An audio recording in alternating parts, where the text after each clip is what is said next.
प्रदेश में पहली बार हुई दुर्बल two level lumbar disc replacement surgery. पूर्व भारतीय राष्ट्रीय पदक विजेता एथलीट की हुई दुर्लभ spine surgery. Fortis Greater Noida ने स्पाइन सर्जरी के क्षेत्र में रचा इतिहास। चिकित्सा क्षेत्र में फोर्टिस हॉस्पिटल ग्रेटर नोएडा ने एक ऐतिहासिक उपलब्धि हासिल की है। प्रेस कॉन्फ्रेंस के दौरान ग्रेटर नोएडा फोर्टिस हॉस्पिटल के हेल्थ एक्सपर्ट ने क्या बताया, आइए सुनिए।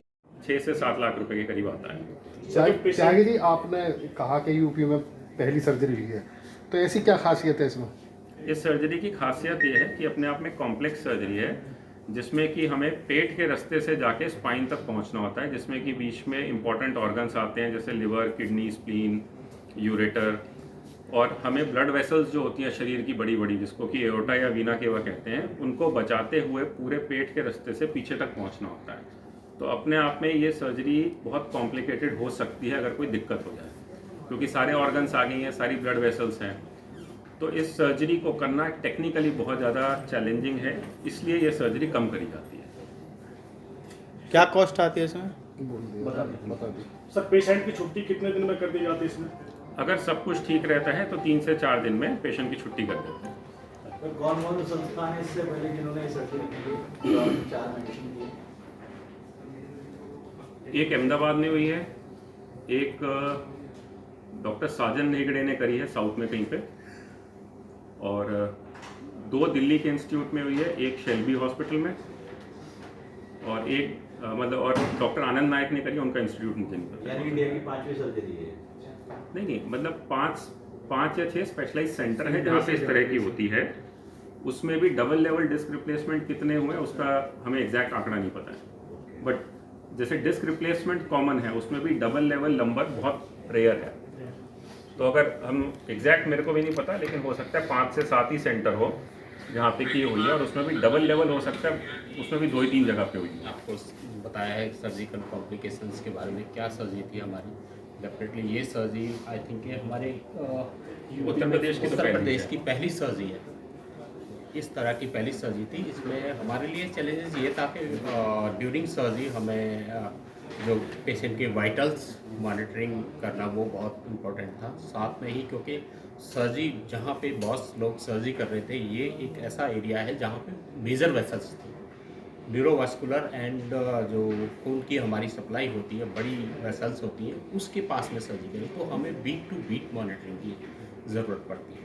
तो इस सर्जरी में हमारे लिए सबसे बड़ा चैलेंजेस यही था कि इंट्रा ऑपरेटिवली ऑपरेशन के दौरान कुछ भी इंडिया में भी 2-3 जगह ही सर्जरी होती है। 3 हॉस्पिटल्स हमें पता है जहाँ ये होती है, तो इट्स रियली और इंडिया में भी 5 या 7 सेंटर ही हैं, but double level of course बहुत ही रेयरली होती है, तो वहाँ पे भी हो सकता है ज़्यादा ना हो।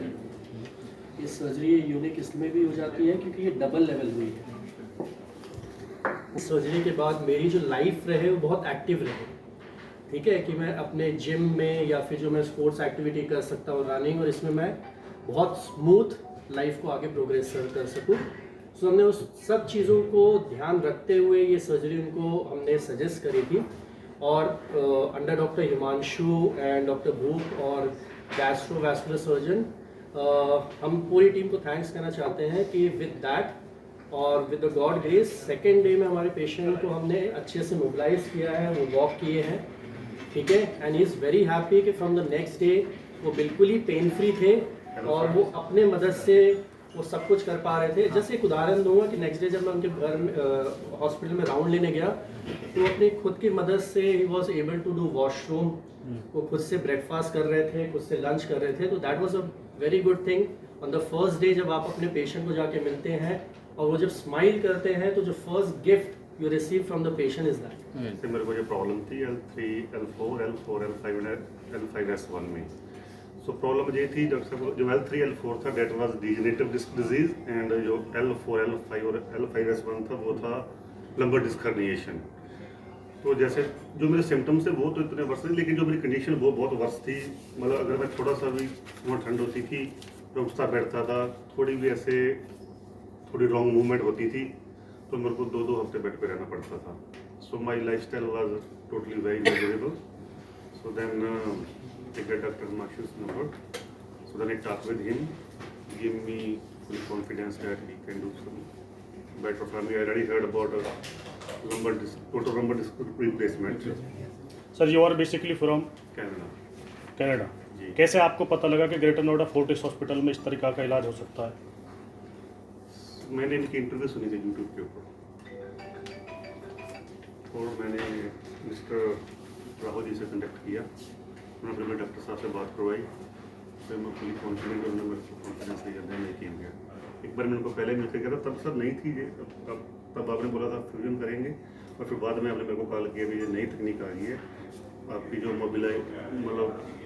मोबिलाइजेशन आपकी वैसे की वैसी रहेगी, और आपकी कोई आगे एडजस्टमेंट डिजीज की कोई प्रॉब्लम ही नहीं होगी आपको। बेसिकली जो हरपाल जी जिस पॉइंट पे आना चाह रहे हैं वो ये है कि हमारे पास दो ऑप्शन होते हैं, या तो हम स्पाइन के जो मणके हैं उनको आपस में चिपका दें, मूवमेंट ही बंद कर दें, तो भी पेशेंट का दर्द चला जाता है।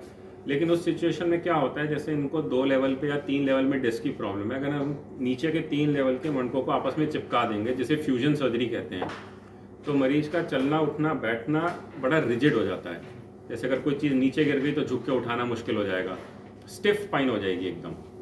तो उस सिचुएशन में जो यंग और एक्टिव पेशेंट्स होते हैं, जिनको कि ऐसा है कि हेल्दी लाइफस्टाइल चाहिए, झुकना भी है, उठना भी है, बैठना भी है, और फ्लेक्सिबिलिटी पे कॉम्प्रोमाइज़ नहीं करना, उस सिचुएशन में lumbar disc herniation, lumbar disc replacement एक ऐसी सर्जरी है जो फ्यूजन सर्जरी से बेटर रिजल्ट देती है, खास तौर से उन पेशेंट्स में जिनको एक एक्टिव लाइफस्टाइल चाहिए और मल्टीपल लेवल में डिस्क में प्रॉब्लम हो। तो ये उस तरह के हैं कि जिनको अपनी एक्टिविटीज़ जो है या फ्लेक्सिबिलिटी जो है बॉडी की वो मेंटेन चाहिए थी, लेकिन दर्द भी बीच में होता था, दिक्कत भी होती थी, बेड रेस्ट पे भी चले जाते थे, दवाइयाँ भी लेनी पड़ती थी। तो जो इस तरह का सर्जिकल ऑप्शन है डिस्क रिप्लेसमेंट, वो इनके जैसे पेशेंट्स के लिए बेस्ट होता है। बट बिकॉज की सर्जरी चैलेंजिंग होती है, कॉम्प्लिकेटेड होने के चांसेस, मतलब कॉम्प्लिकेशन होने के चांसेस काफ़ी हैं, और अगर कोई कॉम्प्लिकेशन हुआ तो वो भी लाइफ थ्रेटनिंग हो सकता है। तो उस सिचुएशन में इस तरह की सर्जरी को करने के लिए बहुत सारी प्लानिंग लगती है और बहुत सारे डॉक्टर्स लगते हैं, ताकि A to Z सारी चीज़ें हम मैनेज कर पाएँ, कोई दिक्कत नहीं। Harpal ji, are you satisfied for this treatment, doctors, hospital? I am not satisfied. Sir कौन सा गेम खेलते हैं आप? So I used to do athletics. Athletics Oh, yeah. India के लिए कि मैं नेशनल लेवल तक खेला हूँ। इंडिया के लिए? इंडिया की बहुत ही रेयर टाइप ऑफ सर्जरी है, कॉम्प्लिकेटेड सर्जरी है, जो अपना यूपी स्टेट में पहले बार हुआ है। उसके लिए तैयारी जो करना था वो तो हमने किया है। Besides that I will say that ये जो फोर्टिस हॉस्पिटल ग्रेटर नोएडा है, this hospital that way is very privileged कि we can provide this type of surgical care, इस टाइप को केयर हम दे सकते हैं पेशेंट्स को, क्योंकि हमारे पास में ऐसा एफिशिएंट टीम है जिनमें डॉक्टर हिमांशु त्यागी का प्रेजेंस का वजह से हम कर पा रहे हैं। तो ये मैसेज सबको पास में जाना चाहिए, ताकि बाकी लोग को पता तो है नहीं कि इनके पास में किस टाइप का बीमारी है। हो सकता है बहुत लोग और भी ऐसे होंगे जिनके पास में इस टाइप का बीमारी है, बहुत दिन से सोच रहे हैं कि क्या किया जाए, और वो ऐसे सोच भी लिया होगा कि इसी से ही हमें जीना पड़ेगा, ऐसा करके इसका कोई इलाज नहीं होगा। तो ये जो है ना, इनको ये मैसेज जो है आप लोग प्रॉपरली पहुंचाइए। ये भी एक बहुत बड़ा बेसिकली इम्पॉर्टेंट चीज़ है, ये कम्युनिकेशन जाना, क्योंकि हमारे समाज में बहुत लोगों का बहुत किस्म का बीमारी होते हैं, और क्या होता है कि सही जानकारी ना होने का वजह से बहुत लोग परेशान भी रहते हैं, प्रॉपर टाइम में इलाज नहीं होते हैं, वैसे ही रह जाते हैं। तो मैं तो ये बोलूँगा कि अपना जो फोर्टिस हॉस्पिटल ग्रेटर नोएडा है, उस हिसाब से हमने तो इनको काफ़ी डेवलप करने का कोशिश कर रहा है।